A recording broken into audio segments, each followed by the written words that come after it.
Kembali di Kompas Siang, Saudara. Polisi menggerebek sebuah rumah 2 lantai yang diduga dijadikan tempat praktik aborsi ilegal di Jalan Mirah Delima, Sumur Batu, Kemayoran, Jakarta Pusat. Baru 1,5 bulan menjalankan aksinya, pelaku sudah melakukan praktik aborsi terhadap 50 perempuan dengan tarif 2,5 hingga 8 juta rupiah. Inilah detik-detik penggerbekan yang dilakukan Satuan Reserse Kriminal Polres Metro Jakarta Pusat di sebuah rumah yang dijadikan tempat praktik aborsi ilegal. Dari penggerbekan, polisi menemukan sejumlah alat yang digunakan untuk melakukan aborsi. Warga tak menyangka rumah yang baru disewa 2 bulan lalu itu dijadikan tempat praktik aborsi ilegal. Meski curiga karena rumah sering didatangi perempuan muda, warga mengira rumah itu hanya tempat penampungan TKI. Ketua RT setempat mengaku dirinya tidak pernah mendapat laporan dari penyewa rumah. Saya minta KTP, kakak nggak ngasih, sementara nggak ngasih sampai saat ini tidak pernah lapor untuk memberi identitas diri. Berarti emang belum pernah ketemu ya Pak RT dengan yang kontrak ini berarti belum ya? pernah ketemu, itu hanya by telepon aja karena saya yang telepon, saya tanyakan identitas sampai saat ini belum pernah ngasih. Sementara itu, dari hasil olah tempat kejadian perkara, polisi menemukan 3 kamar yang digunakan untuk tindakan aborsi, tempat istirahat pasien pasca aborsi, hingga tempat pembuangan janin. Pelaku utama yang merupakan perempuan berinisial SN diketahui tidak memiliki latar belakang sebagai tenaga medis ataupun dokter. Pelaku hanya dibantu oleh seorang asisten dan sopir yang bertugas untuk mencari hingga menjemput pasien yang akan melakukan aborsi. Meski baru 1,5 bulan melancarkan aksinya, pelaku sudah melakukan praktik aborsi terhadap 50 perempuan dengan tarif 2,5 hingga 8 juta rupiah. Pelaku sendiri menerapkan tarif eksekusi itu antara 2,5 juta sampai dengan 8 juta tergantung dari usia kandungan. Dari pengakuan sementara pelaku bahwa selama kurun waktu 1 bulan sudah kurang lebih sekitar 50-an wanita yang sudah menggugurkan kandungan di sini sudah melakukan aborsi, dan semua janin-janin itu selalu dibuang ke dalam kloset. Kalau kita lihat dari latar belakang yang bersangkutan, bukan seorang petugas medis atau bukan seorang yang memiliki pengalaman medis. Kami sedikit menyimpulkan bahwa sebelumnya yang bersangkutan ini, SM ini adalah asisten. Nah, nanti akan kita kejar dia asisten di mana, itu akan kita buru.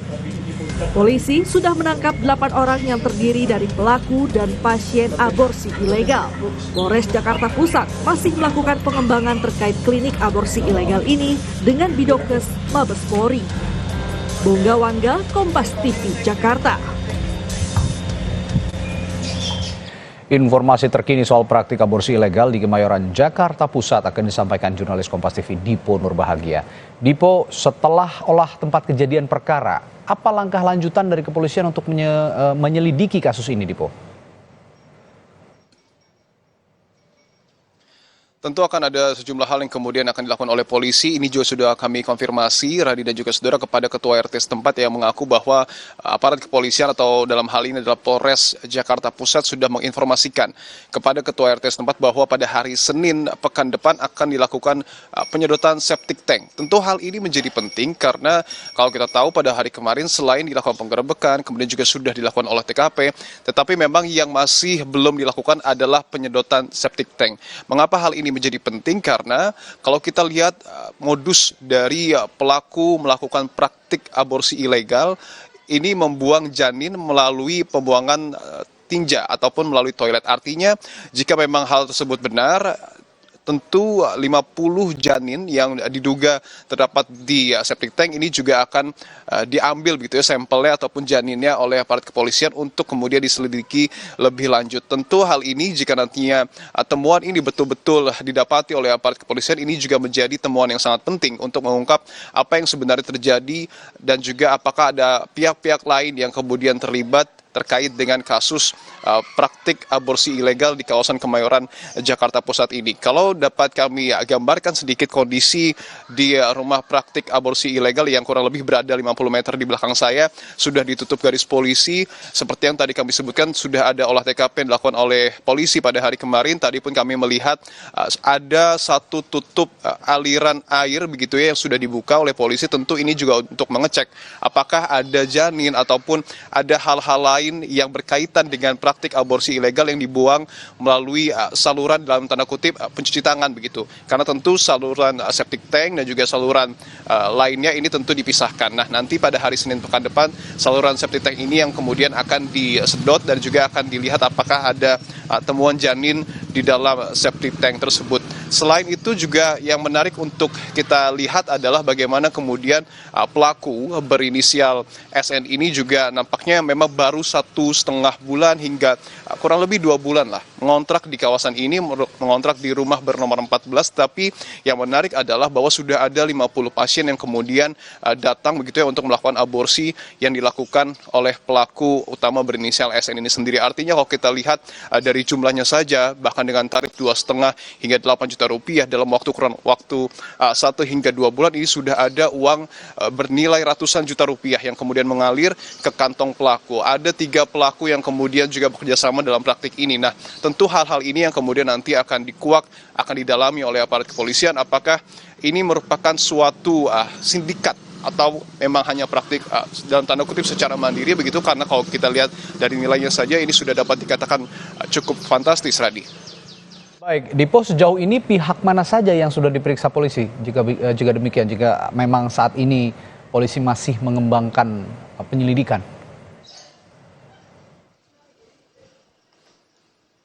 Tentu para pelaku yang sudah ditangkap ataupun sudah diamankan oleh polisi ini juga sudah dimintai keterangannya. Ada 3 orang yang kemudian bekerjasama dalam melakukan praktik aborsi ilegal ini. Yang pertama adalah pelaku utama berinisial SN, kemudian 2 orang lainnya dalam tanda kutip ini adalah asistennya, karena yang satu wanita juga begitu berusia kurang lebih 33 tahun ini juga bertugas sebagai orang yang mencari pasien. Kemudian satu lagi pria ini adalah supir online begitu ya yang kemudian disewa dan bertugas untuk mengantar jemput para pasien yang hendak melakukan aborsi di kawasan ini. Tetapi yang juga sudah dikonfirmasi keterangannya adalah ketua RT setempat. Apa yang kemudian disampaikan oleh ketua RT setempat ini tidak kalah penting karena menyangkut pola perilaku ataupun tindak tanduk dari pelaku utama selama dirinya mengontrak kurang lebih 2 bulan di kawasan ini.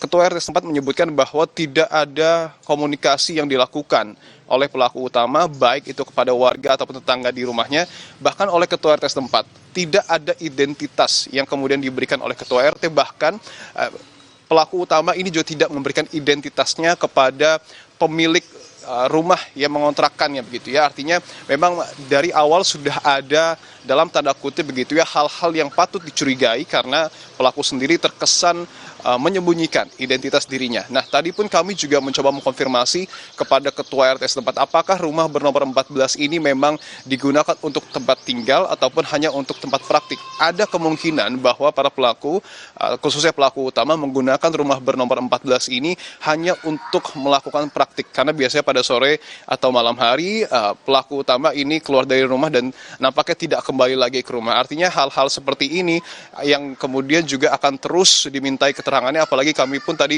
mencoba mengkonfirmasi apakah penguakan kasus ini berasal dari laporan warga ataupun tidak. Nah, ada kemungkinan juga ini adalah pengembangan kasus yang saat ini tengah dilakukan oleh pihak dari Polres Jakarta Pusat, Radi. Baik, kita tunggu perkembangannya nanti. Memang polisi saat ini masih melakukan pengembangan, kemungkinan ada tersangka baru atau ada jaringan lain soal aborsi ilegal ini. Baik, terima kasih Dipo Nurbahagia melaporkan langsung. Saudara, setelah